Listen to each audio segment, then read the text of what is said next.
Okay, welcome to our latest Hoopcast, and this is the last one of the year from the Gainesville Sun studios, and we'll be heading down to Tampa and watching the SEC tournament. We'll be bringing you Hoopcasts after all the Florida games. There may be one, there may be two, there may be three, there could even be four in the weirdest world of all. But, you know, heading down there, Kevin, it's just wide open. I not only is it hard to predict, and we're going to make our predictions of who we think is going to win, it's hard to figure out who's going to win any individual game. Yeah, the first round is really, I mean, I think there's some great games. That Alabama-Vanderbilt game could be a lot of fun. Those are two teams that are playing really well right now. And, you know, there could be quite a bit of surprises. And obviously judging, you know, Georgia winning the tournament last year as a 5 seed and kind of that crazy scenario, obviously, with the weather in the dome. Yeah. You know, anything can happen. And I think you'll see that this year, too. I think you'll see some surprises. Yeah, I was thinking on the way here that I was going to write my column for Thursday. I'm going to kind of handicap the field a little bit. And the two most important things are who's going to win the games and what's the weather report, because we want to make sure we don't have a repeat. It's supposed to be really nice down there, but usually you don't worry about a weather report in a dome. But obviously what happened last year is still the most bizarre thing I've ever been through in my life, with the tornado hitting, the games moving to Georgia Tech and played in front of friends and family, and it was just weird. I don't anticipate that happening again.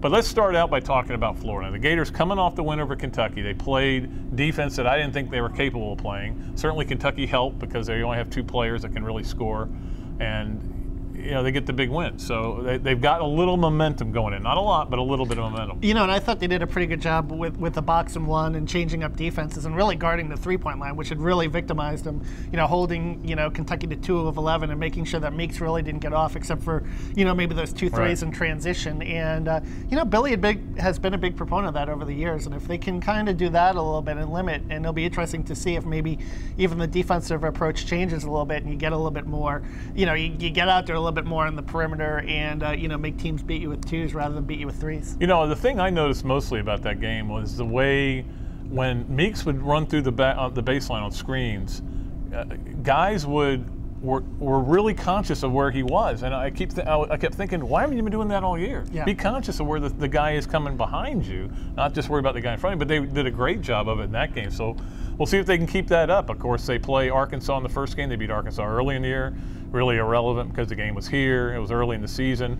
But Arkansas really, Florida's big fear has got to be, what if the team that beat Arkansas or beat Oklahoma and Texas shows up? Yeah, or what if Florida, you know, what if Florida shows up like they did against Georgia, which is, you know, go out there and play very little defense, allow a guy like a Courtney Fortson to get hot, you know, or someone like that, and not really, you know, take them a little lightly and not defend the perimeter as well as you did a guy like Jody Meeks. And I think Florida has to be very mindful of that to come out with their approach and play very hard against Arkansas. But certainly, you know, the Razorbacks are reeling. 10 of their last 11, you know, didn't look very good at Vandy on Sunday. So, you know, Michael Washington is another factor inside. He's an excellent offensive rebounder, and he's a guy that they're going to have to be conscious of. Yeah, and I think the matchup's okay for Florida. It's not as bad as some of the others have been, but Washington's a beast inside. He's very, very physical, but they don't really have a whole lot else in terms of rebounding help. And it's going to be interesting to see how Florida plays. And, you know, Arkansas sitting here is kind of a spoiler, as is Georgia. But in Arkansas's case, they're playing 2 teams. If they win, if they beat Florida, then they would play an Auburn team. If they beat Auburn, they can knock 2 of the bubble teams out of the NCAA tournament. Because going into this thing, really, Kevin, they've got 2 teams that are in, Tennessee and LSU. Everybody else is on the bubble. Yeah. And it's going to be really interesting to see. Like, South Carolina cannot afford a loss. Now, they got to go play probably Mississippi State. You know, that's going to be difficult for them. You know, that's not an easy game. Florida obviously is going to have to beat Auburn. That could be a playing game in the NCAA. So while the league is down, it's going to be an interesting tournament. Yeah, and you kind of wonder, you know, Florida obviously losing that last-second loss to LSU. Obviously, from a negative standpoint, you don't get to 10 wins, which, you know, would have made you more secure going into this weekend. But what if Florida was the 2 seed and they played Mississippi State after losing to them a couple of weeks ago? I think this sets up as a better draw for them in terms of, you know, they had beaten Arkansas early in the season, you know, and Auburn's a team that's somewhat undersized. You know, Carvatni Barber is very tough, but if you get to Auburn the second day, you know, with a little bit of the home crowd there being in Tampa, you know, you might have a shot to win that game and get to the semis. Well, Auburn's actually one of the better matchups for Florida because they aren't huge, but they're quick, and Florida's going to have to take care of the ball, but they got to get there first, of course.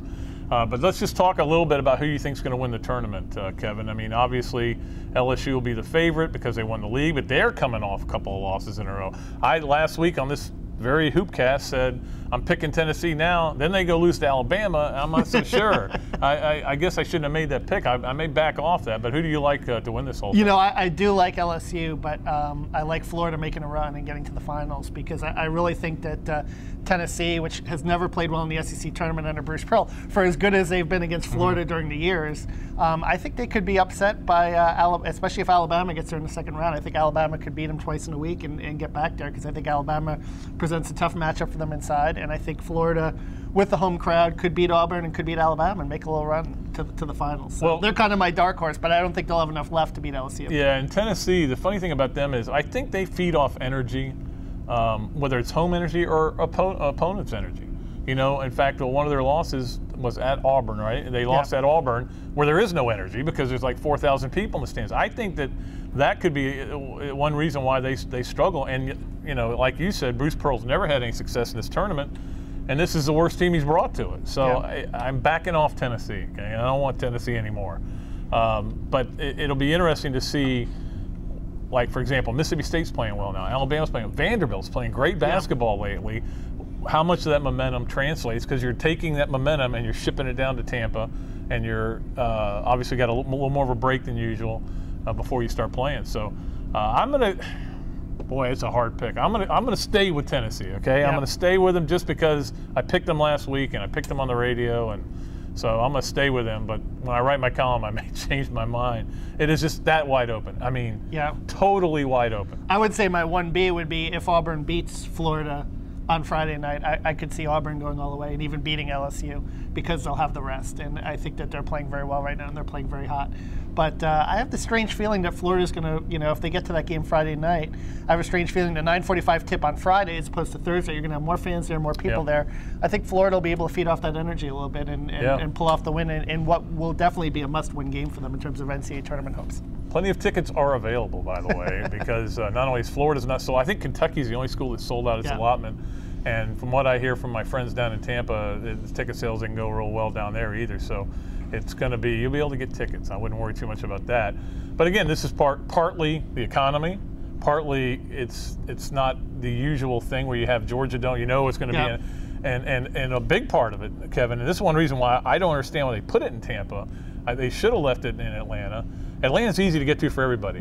Tampa's not. If you're in Knoxville, it's not easy. If you're in Baton Rouge, it's not easy. You're going to probably have to fly, and that, with the economy the way it is, that restricts. And then, of course, the other reason, league's not that good this year, and I think it's hard for people to get excited about it. And Florida still being a little down and questionable will maybe hurt some of the walk-up sales as well, because, you know, they're 9-17, but, you know, maybe some people might have expected 10-6 or 11-5. So, you know, that might hurt a little bit. But I think Gator fans will come out.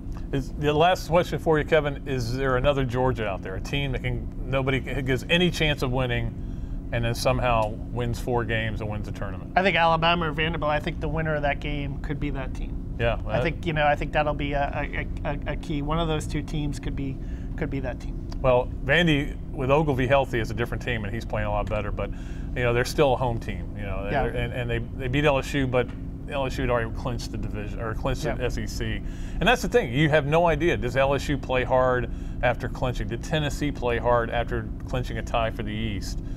We don't know this. The answer to this is we weren't at those games. We were Florida, Kentucky. But the one thing I remember is that, you know, Florida, if you remember, I think in 2007, they had that little lull at the end of the regular season. Lost LSU. And then they kind of got refocused and they went there and they really dominated the tournament. And I think LSU is capable of that kind of, you know, if they come with the right mindset, I think they're capable of that kind of run where they've got a pretty good draw. And I think that if, you know, they go there and they go with the right mindset and they, Trent Johnson's a pretty good coach, obviously.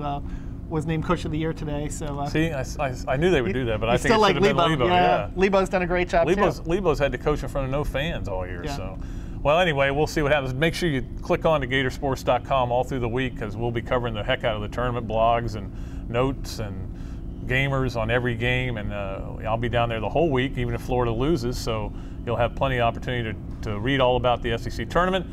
And if you go on Gatorsports.com right now, I would assume so, you'll be able to find thing I did on Billy Donovan's coached 25 games in the SEC, and I did his best of. Until next time, this is Pat Dooley, Kevin Brockway, the Gainesville Sun, saying so long from the Sunshine State.